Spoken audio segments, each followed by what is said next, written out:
मित्रों नमस्कार। अपने बीच भारतीय जनता पार्टी के माननीय राष्ट्रीय प्रवक्ता डॉक्टर संबित पात्रा जी आपको संबोधित करेंगे। मेरा विनम्र निवेदन है माननीय संबित जी से कि आपको संबोधित करें। धन्यवाद संजय जी। कल भी आपने देखा था कई प्रेस कॉन्फ्रेंसेस हुए। भारतीय जनता पार्टी ने फ्रीबीज को लेकर अरविंद केजरीवाल और उनकी राजनीति को हमने एक्सपोज किया, तो वहीं फिर से एक बार नासमझी और झूठ से भरे प्रेस कॉन्फ्रेंस के माध्यम से मनीष सिसोदिया जी ने और संजय सिंह जी ने लोगों को बरगलाने की कोशिश की। राइट ऑफ, वेव ऑफ, कर्ज माफी, इन सभी विषयों को लेकर आम आदमी पार्टी ने जनता को बरगलाने की कोशिश की। बंधुगण, ये आज एक डिटेल्ड प्रेस कॉन्फ्रेंस है जिसमें अरविंद केजरीवाल जी और आम आदमी पार्टी, इनकी सारी पोल पट्टी, इसकी खुलासा जो है, ये खुलासा आज हम करने वाले हैं। आपको भी लग रहा होगा अचानक ये विषय क्यों महत्वपूर्ण बन गए। माननीय प्रधानमंत्री जी ने जब रेवड़ी कल्चर के विषय में बताया था, माननीय प्रधानमंत्री जी ने जब फ्रीबीज के विषय में बताया था, तो किसी पॉलिटिकल पार्टी का तो नाम नहीं लिया था। उन्होंने इस प्रकार से कहा था कि हिंदुस्तान की राजनीति किस प्रकार से सुचारू रूप से जन कल्याण का काम करते हुए आगे बढ़े। किंतु अरविंद केजरीवाल जी को लगा कि ये मेरे लिए ही कहा गया है और आज तक उसकी प्रेस कॉन्फ्रेंस की लड़ी लगी हुई है। दरअसल इसके पीछे का सत्य क्या है, वो आज हम खुलासा करेंगे। पहला विषय है, एक तरह से अगर देखा जाए तो ये एक एंटीसिपेटरी बेल है मनीष सिसोदिया जी के लिए। आप सभी जानते हैं मनीष सिसोदिया जी एक्साइज के पूरे घोटाले में संलिप्त है। किस प्रकार से जिन लोगों को टेंडर नहीं देना चाहिए, जिन शराब माफियों को मैन्युफैक्चरिंग रिटेल में नहीं आ सकते हैं, उन मैन्युफैक्चरर्स को, उन शराब माफिया को जिस प्रकार से अरविंद केजरीवाल जी के कहने पर मनीष सिसोदिया जी ने शराब के ठेके बांटे रेवड़ी की तरह दिल्ली में, एलजी के विषय को ताक में रखकर जिस प्रकार से यहां शराब के ठेके खोले गए, ब्लैक लिस्टेड कंपनियों को भी ठेके दिए गए और अपने दोस्तों को अरविंद केजरीवाल और मनीष सिसोदिया ने उनके साथ जो याराना निभाया, 144 करोड़ रुपया उनका माफ करके। आप सोचिए, दोस्ती भी किससे? शराब माफियों से। जो शराब के माफिया हैं उनके साथ दोस्ती निभाते हुए जनता की गाढ़ी कमाई से 144 करोड़ रुपया इसका माफी, इसको जो है एक तरह से जनता से लेकर के इन माफिया के हाथ में देना, यह याराना केजरीवाल जी, उनकी सरकार और मनीष सिसोदिया ने किया है। कैबिनेट में ये सारा कुछ पहले पास कराया, उसके बाद उसे खारिज किया, क्योंकि उन्हें पता था कि उनसे गलती हुई है। आज अरविंद केजरीवाल जी और मनीष सिसोदिया जी भली भांति जानते हैं कि जो हश्र सत्येंद्र जैन जी का हुआ है, वही हश्र मनीष सिसोदिया जी का होने वाला है। क्योंकि कानूनी रूप से वो गलत है, ये भली भांति रूप से अरविंद केजरीवाल और मनीष सिसोदिया जानते हैं। तो इसलिए इन्होंने निर्णय लिया है कि चलो हंगामा बरपाए, आगे चलकर सच्चाई सामने आएगी। यह पूरा विषय कानून का है। कानून से भी आम आदमी पार्टी को संरक्षण नहीं मिलने वाला है। इसलिए फ्रीबी करके, इस पर रोज प्रेस कॉन्फ्रेंस करके मोदी जी की सरकार के ऊपर हमला बोल करके कहीं न कहीं मनीष सिसोदिया जी के एंटीसिपेटरी बेल के लिए ये एप्लीकेशन चल रहा है। जब मनीष सिसोदिया पे गाज गिरेगा तो बताएंगे, देखो हमने तो अटैक किया था, इसलिए हमें इस प्रकार से भुगतना पड़ रहा है, क्योंकि हमने प्रेस कॉन्फ्रेंस किए थे, इसलिए मनीष सिसोदिया जी के ऊपर ज्यादती हो रही है। तो पूरा का पूरा मामला यही है। और इसके साथ साथ कुछ और खुलासे, क्यों ये जो फ्रीबी की राजनीति, ये जो रेवड़ी की राजनीति अरविंद केजरीवाल जी कर रहे हैं, मैं एक एक करके आपके सामने रखता हूं। ये अरविंद केजरीवाल जी ने कल एक फेक न्यूज भी ट्वीट किया।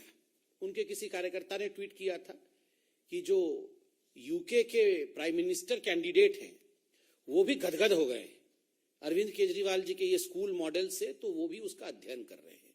बाद में मालूम पड़ा ये फेक न्यूज था, ये कोई पेड न्यूज इत्यादि था, उसको अरविंद केजरीवाल जी ने अपने प्रोपागेंडा के लिए ट्वीट किया था। ये पूरा खुलासा आप लोगों ने किया है। एजुकेशन का ढिंडोरा पीटते रहते हैं अरविंद केजरीवाल कि हमारा स्कूल मॉडल ऐसा है, हमारा स्कूल मॉडल वैसा है। आप जानते हैं अरविंद केजरीवाल जी का स्कूल मॉडल कैसा है? 2015 में जब अरविंद केजरीवाल पहली बार चुनाव लड़ रहे थे और जब वो मुख्यमंत्री बने, उस समय अरविंद केजरीवाल जी ने वायदा किया था, आम आदमी पार्टी ने वायदा किया था कि हम सत्ता में आएंगे 500 स्कूल बनाएंगे। उसके बाद लोगों ने आरटीआई डाला अभी कि बताइए कितने स्कूल बन गए। आपने तो वादा 500 स्कूल का किया था, बनना तो दूर 16 स्कूल बंद हो गए हैं। ये आरटीआई के माध्यम से मालूम पड़ा है, 16 स्कूल बंद हो गए हैं। There are 16 number of government schools which are closed during 2015 to 2021. ये आरटीआई का मैं पढ़ रहा हूं। 500 स्कूल बनने थे, 16 स्कूल बंद हो गए। अगर मैं गलत हूं, अगर अरविंद केजरीवाल जी ने चोरी चोरी चुपके चुपके अदृश्य 500 स्कूल बना दिए हैं, तो इस प्रेस कॉन्फ्रेंस के बाद दिखा दें, हमें कोई आपत्ति नहीं है कि कहां कहां 500 स्कूल बनाए। दिल्ली में कुल मिलाकर के 1030 स्कूल है। अब ये 1030 स्कूलों में आपको जान के आश्चर्य होगा, वैसे आश्चर्य नहीं होगा, अरविंद केजरीवाल जी को आप भी जान गए हैं, 701 स्कूल में प्रिंसिपल नहीं है, प्रधानाचार्य 701 स्कूल में नहीं है। 1000 स्कूल में से 700 स्कूल में प्रधानाचार्य नहीं है और 745 स्कूल में साइंस नहीं पढ़ाया जाता है। इनके स्कूल के मॉडल को देखिए, ये जो फ्रीबी कर रहे हैं कि हम जनता के लिए अपनी जान तक को न्यौछावर करने के लिए तैयार है, ये कर रहे हैं। 745 स्कूल में साइंस नहीं पढ़ाया जा रहा, ये मैं नहीं कह रहा हूं, ये सारा कुछ आरटीआई में है। 416 स्कूल में उप प्रधान आचार्य नहीं है। उससे पहले बताया गया है कि किस प्रकार दिल्ली में 745 स्कूल में प्रधानाचार्य नहीं है, और ठीक उसी प्रकार किस प्रकार से 745 स्कूल्स में जहां प्रधानाचार्य नहीं है वहां साइंस भी नहीं पढ़ाई जाती है। कितने स्कूल में टीचर की वैकेंसी है? 16,834, 16,834 ये स्कूल्स की टीचर की वैकेंसी है। और क्या आप कह रहे हैं कि आप तो बहुत फ्री दे दे रहे हैं, आप तो कमाल कर रहे हैं।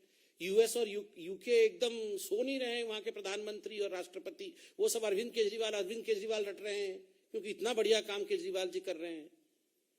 अरे 20,000 के आसपास टीचर आपके स्कूल में नहीं है, किसी स्कूल में प्रधानाचार्य नहीं है, साइंस नहीं पढ़ाया जा रहा है। और ठीक इसके विपरीत मैं आपको कंपैरेटिव डाटा देना चाहता हूं। मोदी जी के साथ हमेशा अपने आप को कंपेयर करने की कोशिश अरविंद केजरीवाल जी करते हैं। आप जानते हैं जो इंफ्रास्ट्रक्चर है भारत सरकार के स्कूलों में, 2014 में आने के पश्चात हैंड वॉश की फैसिलिटी 2012 से 13 में केवल 36% स्कूलों में थी, जो 19 से 20 में बढ़ के 90.2% स्कूल में हो गई। गर्ल्स की टॉयलेट 2012 से 13 केवल 88% स्कूलों में थी, 88% स्कूलों में थी, जो 19-20 में बढ़कर 96.9% स्कूलों में हो गई। ठीक उसी प्रकार हायर एजुकेशन में जो नंबर ऑफ कॉलेजेस 2013-14 में 36,634 था, 19-20 में बढ़कर के 42,342, अर्थात हर दिन 2 कॉलेज स्थापित हो रहे हैं भारतवर्ष में 2014 के बाद। ठीक उसी प्रकार हर हफ्ते एक यूनिवर्सिटी भारत में बन रहा है 2013-14 के बाद। जहां 2013-14 में 723 यूनिवर्सिटी थे, आज 1043 यूनिवर्सिटी है। यह है कंपैरिजन। हेल्थ, ये क्या है? हो हल्ला क्लिनिक, मोहल्ला क्लिनिक नहीं, ये हो हल्ला क्लिनिक ही है।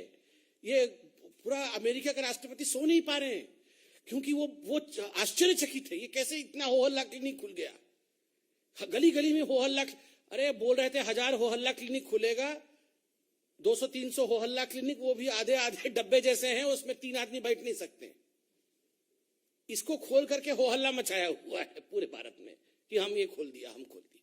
और इसका एडवर्टाइजमेंट केरल में कर रहे हैं, इसका एडवर्टाइजमेंट गुजरात में करते हैं, इसका एडवर्टाइजमेंट कर्नाटक में करते हैं। और आप बीजेपी पे विश्वास करिए नहीं करिए, हाईकोर्ट ने क्या कहा? दिल्ली हाईकोर्ट ने कहा ये हो हल्ला क्लिनिक का क्या फायदा है? अगर पैंडेमिक के समय ये ट्रीटमेंट तक ना दे सके लोगों को, इसका क्या फायदा है? जब लोग कोरोना से पीड़ित थे, पैरासिटामोल तक नहीं था इन हो हल्ला क्लिनिक में। खाली हो हल्ला करना, कुछ काम नहीं करना, यह है इनके हेल्थ के इंफ्रास्ट्रक्चर का सवाल। अरविंद केजरीवाल जी बोल रहे थे कि 30,000 बेड हम आते ही ऐड कर देंगे। आपको पता है कुल मिलाकर के दिल्ली में 38 हॉस्पिटल है, दिल्ली सरकार के 11,000 बेड है। ये 2015 से पहले 11,000 बेड थे, अब बढ़ करके 12,000 बेड हो गए। 30,000 ऐड करने वाले थे बोल रहे थे। कुल मिलाकर के 800-900 बेड ऐड किया है और इतना जोर हल्ला मचाया है। और बोल रहे थे इतनी अच्छी फैसिलिटी है कि विदेश से भी लोग जो आते हैं इंडिया, वो सब देख के एकदम अवाक रह जाते हैं। खुद इनके मंत्री के जो मंत्रिमंडल के लोग, उनके जो परिवार के सदस्य हैं, इन्होंने इस साल 1,25,00,000 रुपया का ट्रीटमेंट प्राइवेट हॉस्पिटल से लिया है। इसको रिएम्बर्स दिल्ली सरकार ने किया। अरविंद केजरीवाल जी, आपको याद है ना, 2015 में जब भाषण दे रहे थे तो बोले थे हम ऐसा स्कूल खोल देंगे कि जितने हमारे मंत्री हैं और हमारे जो एमएलए होंगे, सबके बच्चे उसी में पढ़ेंगे, कोई और प्राइवेट स्कूल में नहीं जाएगा। एक का बच्चा नहीं पढ़ रहा उसमें। मैं चैलेंज कर रहा हूं अरविंद केजरीवाल जी को। आपका भाषण है, अंबेडकर नगर में भाषण दिया था, वो भाषण भी हमारे पास है। समय नहीं होता नहीं तो दिखाते भाषण भी। आपने कहा था सभी मिनिस्टर और एमएलए के बच्चे वहां स्कूल में पढ़ेंगे। आप अभी प्रेस कॉन्फ्रेंस करके बताइए, इतना वर्ल्ड क्लास स्कूल खोल दिया है, कितने आपके मिनिस्टर और आपके एमएलए का बच्चा उसमें पढ़ रहे हैं? कोई नहीं पढ़ रहा है। ठीक उसी प्रकार आपके लोग ट्रीटमेंट भी हो हल्ला क्लिनिक में नहीं ले रहे हैं, गरीबों को आप झांसा दे रहे हैं। और रह गया नौकरी। ये अरविंद केजरीवाल जी एक दिन भाषण में बोले थे अभी कुछ दिन पहले कि 10 लाख लोगों को नौकरी दे दी है। कहीं तो छाप दिया था कि 20 लाख लोगों को देंगे। 10 लाख 20 लाख में इनको कोई फर्क नहीं पड़ता, फटाफट छाप देते हैं 20 लाख, भाषण में 10 लाख बोल देते हैं। फिर किसी ने आरटीआई डाल दिया। पहले आरटीआई में आया कि 3,246 इतने लोगों को नौकरी दिया है। 10 लाख बोला, उसके अगले दिन आरटीआई में आया 3,246 लोगों को नौकरी दिया। फिर बाद में आरटीआई का डिटेल आया, उतना भी नहीं था, 849 लोगों को दिया है। 849 लोगों को नौकरी दिया है कुल मिलाकर के। ये डिटेल पूरा मेरे पास है। और आप जानते हैं अभी दिल्ली में जो पोर्टल है उसमें 15,13,000 लोग अभी अनएम्प्लॉयड उसमें रजिस्टर्ड है। अभी 2-4 दिन पहले अरविंद केजरीवाल जी गुजरात में जाके बोल रहे थे जिसको नौकरी नहीं मिली मैं भत्ता दूंगा, बोले थे ना, 1,000 रुपए सबको भत्ता दूंगा, कोई चिंता मत करो, सबको नौकरी दे दूंगा और जो थोड़े लोग बच जाएंगे उनको हम भत्ता दे देंगे। अरविंद जी, ये 15,13,000 लोग दिल्ली में रजिस्टर्ड हैं जिनको नौकरी चाहिए, जो अनएम्प्लॉयड है, आपके पोर्टल में रजिस्टर्ड है। नौकरी दिया है 849 लोगों को। कितने बाकी लोगों को आपने भत्ता दिया है बताएंगे जरा, कितना भत्ता दिया है? दिल्ली में एक व्यक्ति को 1 रुपया भत्ता नहीं दिया है और जाके पूरे वर्ल्ड में गाना गाते हैं भत्ता भत्ता भत्ता दे देंगे। करना कुछ नहीं है, केवल हल्ला मचाना है। इनका फाइनेंशियल मॉडल, दिल्ली सरकार के फाइनेंशियल मॉडल के बारे में आप जानते हैं, दिल्ली सरकार का मैं पूरा सीएजी का रिपोर्ट लेके आया हूं। बहुत दिन बाद सीएजी का रिपोर्ट आया है, मैं सब रिपोर्ट लेके आया हूं। आज आपको रिपोर्ट पढ़ता हूं। ये मनीष सिसोदिया जी 3 दिन पहले बोल रहे थे कि हम लोग को तो रेवेन्यू सरप्लस है। हम लोग बोला था ना, हम रेवेन्यू सरप्लस है, हम इतना सब लोगों को दे रहे हैं, मुफ्त में दे रहे हैं, ये कर रहे हैं, फिर भी हमारे पास बहुत रेवेन्यू है। ये सीएजी ने पोल पट्टी सब खोल दी है। सीएजी क्या कहती है? सीएजी कहती है the revenue surplus of Delhi government in 2019-20 was 7,499 crore, indicating that the revenue receipts of the government were sufficient to meet the revenue expenditure. The Delhi government had been able to maintain the revenue surplus largely on the account of pension liabilities of its employees being borne by the central government. In addition, expenditure of Delhi police is also borne by the Ministry of Home Affairs, Government of India. कि ये जो surplus बता रहे हैं 7,499 करोड़ का, वो surplus इसलिए है क्योंकि पैसा सेंट्रल गवर्नमेंट दे रही है। और फिर सोचिए पोल पट्टी क्या खोलती है CAG. The Delhi government's debt increased by nearly 7% in the 4-year period up to 2019-20. जब से केजरीवाल जी बने 2015 में सीएम और 20 तक 4-5 साल में 7% कर्ज बढ़ गया दिल्ली का। The debt increased by 2,268.93 crore from 32,497 crore at the beginning of 2015-16 to 34,766 crore at the end of 2019-20. मतलब लगभग 3,000 करोड़ रुपया का कर्ज अरविंद केजरीवाल के ऊपर है। सेंटर से पैसा लेके ये रेवड़ी बांटने का काम करने का जो अपने ऊपर ये महिमा मंडन अपना कर रहे हैं, इसका पूरा का पूरा चिट्ठा जो है सीएजी ने खोला है। उसके बाद और देखिए सीएजी क्या कहती है। सीएजी कहती है कि the development fund lapsed due to non usage during 2015-16 to 2019-20 49,700 crore ये फंड लैप्स हो गया। ये डेवलपमेंट का फंड आया था, केजरीवाल जी डेवलपमेंट फंड इस्तेमाल नहीं किए इसलिए वो लैप्स हो गया। 39 schemes are only on paper. No money spent on 39 schemes. Loan increase on Delhi government during the last 4 years, जो मैंने आपको बताया, कर्ज कितना बढ़ा 2,268 crore. Houses built for poor, जो गरीब कल्याण घर जो देना है प्रधानमंत्री आवास योजना इत्यादि के बंद 93% houses unallotted. Houses built for the poor before 2011 but not yet allotted lying vacant resulting in deterioration. घर बना हुआ है मगर वो अलॉटमेंट नहीं हो पा रहा है, घर खराब हो रहे हैं। मगर हमारे से पहले भी जो योजना थे, जो घर बने थे गरीबों के लिए, वो भी अलॉट नहीं कर पाए हैं केजरीवाल जी अभी तक। Number of account of 100+ crore आप देखिए। स्पेंट ऑन एड्स 100 करोड़ से अधिक एड में स्पेंड की है। 70 lakh spent on ads to blame central government. 70 lakh केवल जो एड है वो ब्लेम करने के लिए स्पेंड किया गया है, मगर इसका हिसाब दे नहीं पा रहे हैं। 85% एड्स आउटसाइड ऑफ दिल्ली। 85% जो एड है 33.4 करोड़ रुपया ये दिल्ली से बाहर खर्च किया गया है, दिल्ली में खर्च नहीं किया गया है। ठीक उसी प्रकार 94% of fund unutilised for the labour welfare scheme. जो लेबर वेलफेयर स्कीम के लिए पैसा आया था उसमें 94% उसका इस्तेमाल नहीं हो पाया। डीटीसी में एक बस नहीं खरीदा गया है और 5,280 करोड़ का नुकसान है। आप सोचिए जरा, इस प्रकार की परिस्थिति दिल्ली सरकार की है। और सबसे बड़ी बात जो अभी मैं बताने वाला हूं, आप सबको याद होगा, जब शीला दीक्षित थी तो खैर अरविंद केजरीवाल जी एक बैग लेके चलते थे, बोलते थे इस बैग के अंदर शीला दीक्षित की सारे जो काले कारनामे हैं वो भर्ती हैं, जैसे ही मैं आऊंगा उनको जेल में डाल दूंगा। क्यों? क्योंकि शीला दीक्षित जी ने जो बिजली कंपनी है उसको 300 करोड़ रुपया का सब्सिडी दिया है।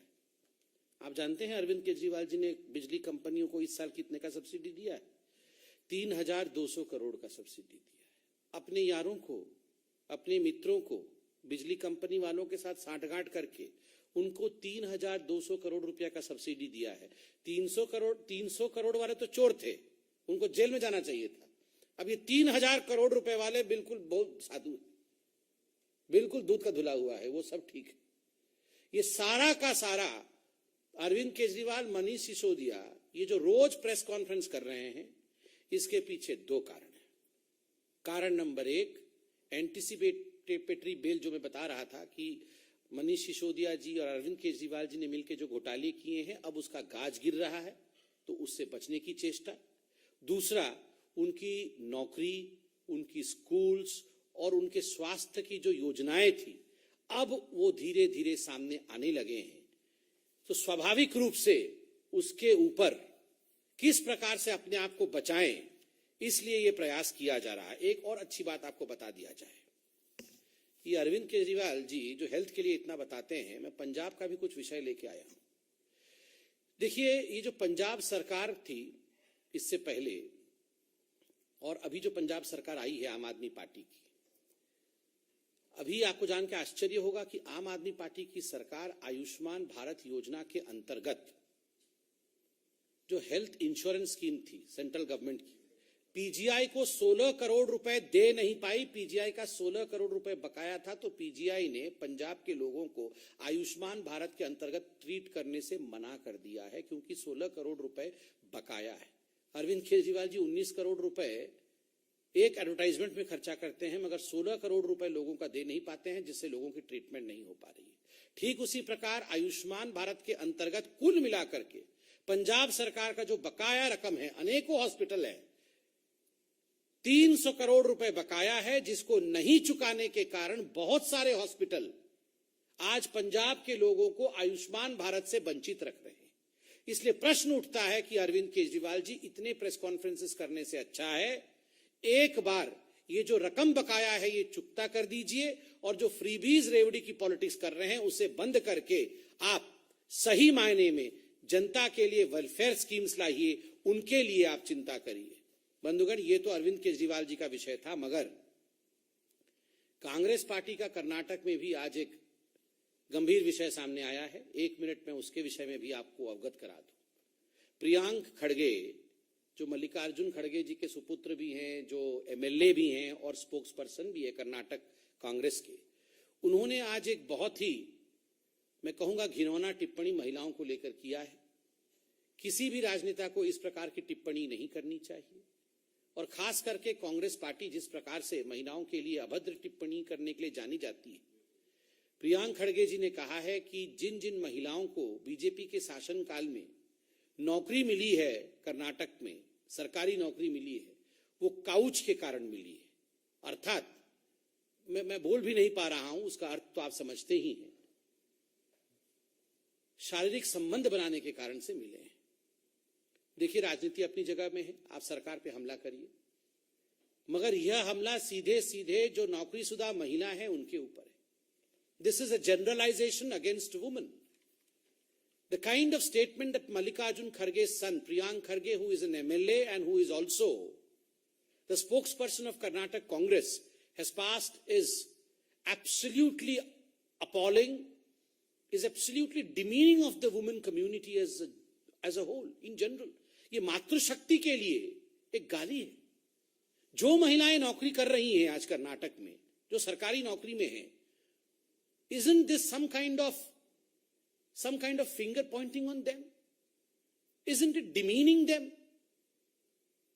From this high table, आज भारतीय जनता पार्टी के प्रवक्ता के नाते मैं नेशनल कमीशन ऑफ वुमेन से भी अपील करूंगा कि इस प्रकार के बयान के कारण प्रियांक खड़गे जी से सवाल पूछा जाए कि उन्होंने महिलाओं के लिए इन जनरल इस प्रकार की स्टेटमेंट क्यों दी।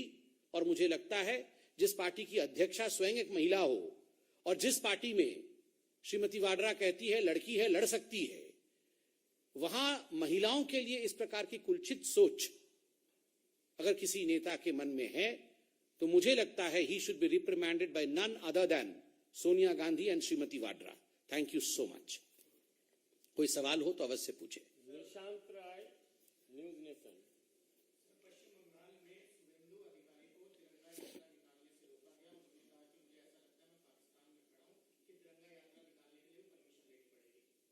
देखिए, हम सब ने कल टीवी के माध्यम से, मीडिया के माध्यम से देखा कि किस प्रकार तिरंगा यात्रा जो देश के हर कोने में, हर स्थान में निकल रहा है। जब बंगाल में हमारे एलओपी, लीडर ऑफ अपोजिशन, जिन्होंने ममता जी को हराया भी है, शुभेंदु अधिकारी जी निकाल रहे थे, उन्हें रोक दिया गया, उन्हें तिरंगा यात्रा निकालने नहीं दिया गया। स्वाभाविक है, ममता बनर्जी बंगाल में नोट यात्रा तो निकालने देती है, करोड़ों खरबों रुपए नोट इधर से उधर हो जाते हैं, मगर अपने देश के झंडे के प्रति इस प्रकार की भावना, उसके लिए यात्रा निकालने से मनाही, ये कहीं ना कहीं ममता जी और उनकी पार्टी को पूर्णतः एक्सपोज करती है कि केवल और केवल भ्रष्टाचार और करप्शन यही उनका उद्देश्य है। They are far away from patriotism and nationalism.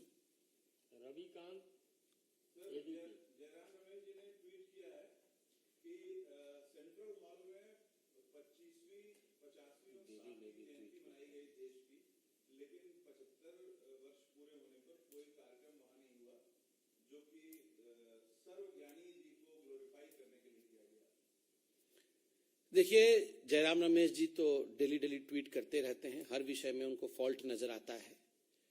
Jairam Ramesh ji, हर घर तिरंगा अभियान, यह आजादी के अमृत महोत्सव के अंतर्गत यह अपील माननीय प्रधानमंत्री जी ने हर भारतीय से किया है। जयराम जी, आप अपने घर में झंडा फहराइए, ये राजनीति का विषय नहीं है। हम तो आशा करते हैं, आज हमने देखा कि हमारे अध्यक्ष आदरणीय जेपी नड्डा जी ने अपने घर में झंडा फहराया, अमित शाह जी ने अपने घर में झंडा फहराया, तमाम हमारे नेता सबने अपने घरों पर झंडा फहराया है। मुझे लगता है सोनिया जी, राहुल जी और श्रीमती वाड्रा ने भी फहराया होगा। ये फोटो डालें जयराम रमेश जी, वो इतना ट्वीट करते हैं, सुबह से शाम तक कम से कम 40-50 ट्वीट करते हैं, ये भी डालें, अच्छी बात है। वैक्सीन का फोटो तो नहीं डाला था, छुपा के रख दिया था, मुझे लगता है कम से कम तिरंगे का फोटो डालेंगे। Amit, thanks now no Bharat.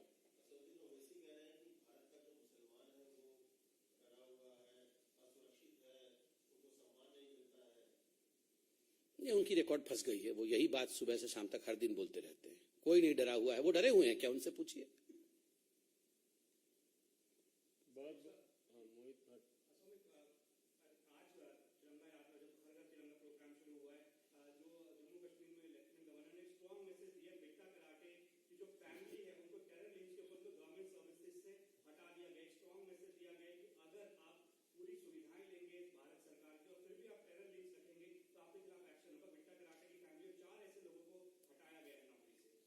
नहीं, this is a welcome step by the lieutenant governor, and इसमें कोई दो मत नहीं है कि जब से भारतीय जनता पार्टी की सरकार आई है, जीरो टॉलरेंस फॉर टेररिज्म यह हमारा मुख्य विषय रहा है। और जिस प्रकार टेररिज्म की गतिविधि में कमी आई है, ये हम सब जानते हैं। मुझे लगता है कि कुछ विषय ऐसे होते हैं जिनमें राजनीति नहीं होनी चाहिए, और आतंकवाद का विषय भी ठीक ऐसा ही विषय है जिसमें देश को एकजुट होकर किस प्रकार से आतंकवाद को मूल से समाप्त किया जाए, हम सबको उसी दिशा में बढ़ना चाहिए।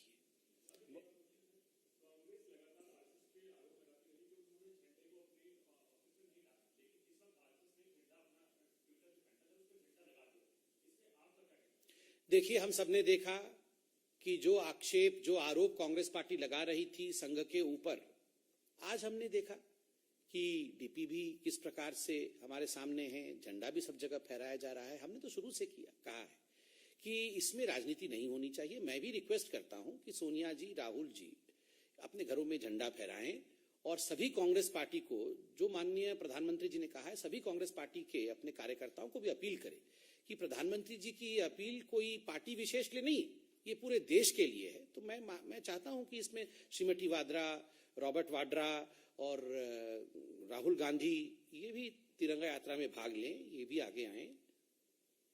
धन्यवाद।